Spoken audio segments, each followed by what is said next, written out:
अस्सलाम वालेकुम जी। कराची और हैदराबाद के बल्दियाती इंतखाबात के दूसरे मरहले के नताज के आने में इस वक्त ताखीर हो रही है और यह ताखीर इस वक्त शकूक व शुबात पैदा कर रही है। धांधली के इल्जामात इस वक्त पाकिस्तान पीपल्स पार्टी पर लगाए जा रहे हैं। न सिर्फ पाकिस्तान तहरीक इंसाफ बल्कि जमात इस्लामी की जानिब से भी इस वक्त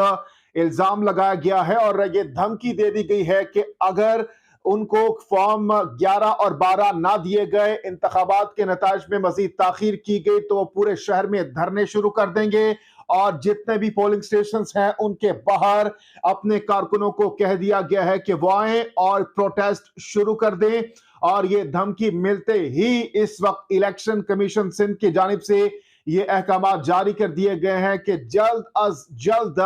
जो इंतखाबी नताज हैं उसको जारी किया जाए और फॉर्म 11 और 12 जो वहां पर एजेंट्स हैं उनको फराहम किए जाएं। इस वक्त हम देख रहे हैं कि पाकिस्तान पीपल्स पार्टी ये दावा कर रही है कि वो इस वक्त सर फहरिस्त है, लेकिन ग्राउंड पर अगर देखा जाए तो जमात इस्लामी सर फहरिस्त नजर आ रही है। और साथ ही साथ पाकिस्तान तहरीक इंसाफ की भी इस वक्त काफी अच्छी पोजीशन है, लेकिन अफसोस की बात यह है कि जिस तरीके से वीडियो सामने आई, जिस तरीके से ठप्पे लगाए गए, जिस तरीके से धांधली की गई, उस पर इस वक्त पाकिस्तान तहरीक इंसाफ भी सरापा एहतजाज है और उनकी जानिब से भी ये धमकी दी गई है कि हम पूरे शहर को बंद कर देंगे कि अगर पाकिस्तान तहरीक इंसाफ के वोटों को, उनके वोटर्स के वोट्स को चोरी किया गया। ना सिर्फ ये बल्कि अब से कुछ देर पहले जो पाकिस्तान तहरीक इंसाफ के रहनुमा है इमरान इस्माइल और इसके साथ साथ दीगर जो मेन लीडरशिप है उनमें से बताया जा रहा है कि 2 सीनियर रहनुमाओं को गिरफ्तार भी कर लिया गया है पुलिस की जानिब से और इस वक्त पुलिस की तहवील में है। दूसरी तरफ अब से कुछ देर पहले पाकिस्तान तहरीक इंसाफ के चेयरमैन इमरान खान की जेर सदारत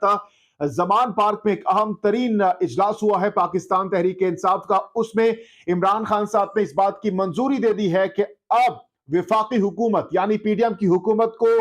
टफ टाइम देने का वक्त आ चुका है और इमरान खान ने बाकायदा तौर पर इस आज के इजलास में अपने रहनुमाओं को, अपनी पार्टी लीडरशिप को ये हिदायत जारी कर दी है कि अब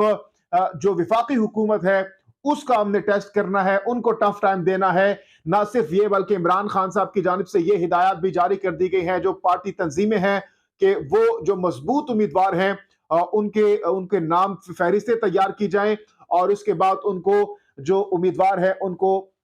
इंतखाबात में उतारने के हवाले से हतमी फैसला कर लिया जाएगा और उसके बाद बाकायदा तौर पर जो कैंपेन है आम इंतखाबात या फिर सूबाई इंतखाबात जब होंगे तो उस हवाले से बाकायदा तौर पर मंजूरी भी दे दी जाए। साथ ही साथ अब से कुछ लम्हे पहले परवेज इलाही साहब की जानिब से अपने पार्टी रहनुमाओं का इजलास हुआ, उसके बाद उन्होंने मीडिया टॉक किया और इस मीडिया टॉक के दौरान सहाफी की जानिब से उनसे सवाल किया गया कि क्या आप लोग पाकिस्तान तहरीक इंसाफ में जम होने जा रहे हैं, क्योंकि इमरान खान साहब ऑलरेडी ख्वाहिश का इजहार कर चुके हैं। इस सवाल के जवाब में परवेज इलाही साहब की जानिब से यह कहा गया कि हम कल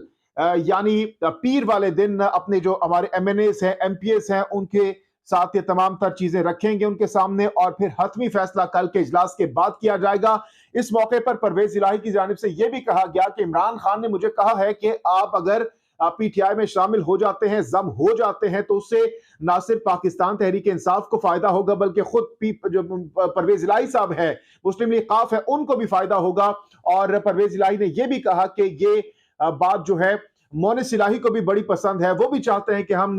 पाकिस्तान तहरीक इंसाफ पे जम हो जाएं। तो अब देखते हैं कि कल क्या हतमी फैसला किया जाता है काफ लीग की जानिब से, परवेज इलाही साहब की जानिब से। दूसरी जानिब अब से कुछ देर पहले साबिक सदर आसिफ अली जरदारी और चौधरी शुजात हुसैन की भी मुलाकात हुई है और इस मुलाकात में मुल्क की जो मौजूदा सियासी सूरत हाल है उस पर तबादला ख्याल किया गया है। और साथ ही साथ ये खबरें भी आ रही है कि अगले 24 घंटों में जो पीडीएम का इजलास है वो भी तलब किया जाएगा और उसमें नेक्स्ट लाहेमल का ऐलान किया जाएगा। और अब इस बात के भी कवी इम्कानात मौजूद हैं कि मुल्क में आम इंतखाबात की जानिब बढ़ा जाए, लेकिन जो रुकावट इस वक्त आ रही है वो बताया जा रहा है, सोर्सेज बता रहे हैं कि पीपल्स पार्टी इस वक्त आम इंतखाबात की जानिब नहीं बढ़ना चाहती, क्योंकि इस हवाले से बिलावल भुट्टो साहब का जो बयान है वो भी ऑन द रिकॉर्ड है, वो भी कह चुके हैं कि किसी भी सूरत हम ब्लैकमेलिंग में नहीं आएंगे और इंतखाबात जो है वो अपने मुकर्ररा वक्त पर ही होंगे। साथ ही साथ जेयूएफए के सरबराह मौलाना फजल रहमान की जानिब से भी आज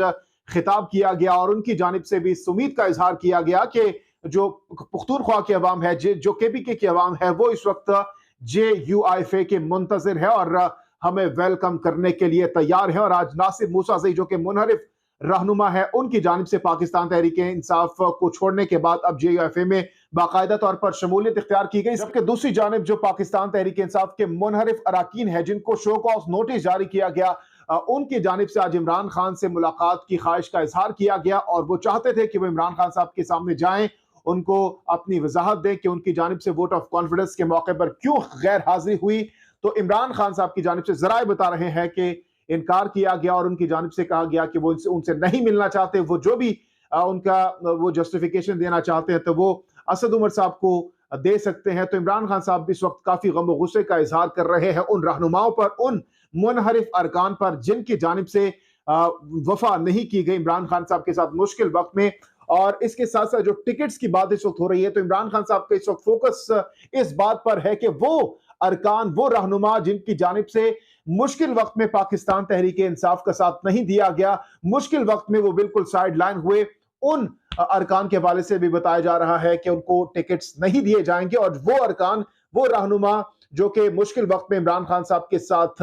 कंधे से कंधा मिलाकर उनके साथ खड़े रहे और पाकिस्तान तहरीक इंसाफ की आवाज बने, उस हवाले से बताया जा रहा है कि उनको बाकायदा तौर पर एक अहम जो रोल है वो पार्टी के अंदर दिया जाने वाला है। तो जनाब ये कुछ अहम अपडेट्स थी, डेवलपमेंट्स थी, मैंने आपके सामने रख दी। इन खबरों पर अगर आप राय देना चाहते हैं तो जरूर दीजिएगा। जहांगीर खान को नेक्स्ट वीडियो तक के लिए दीजिए इजाजत। अल्लाह हाफिज।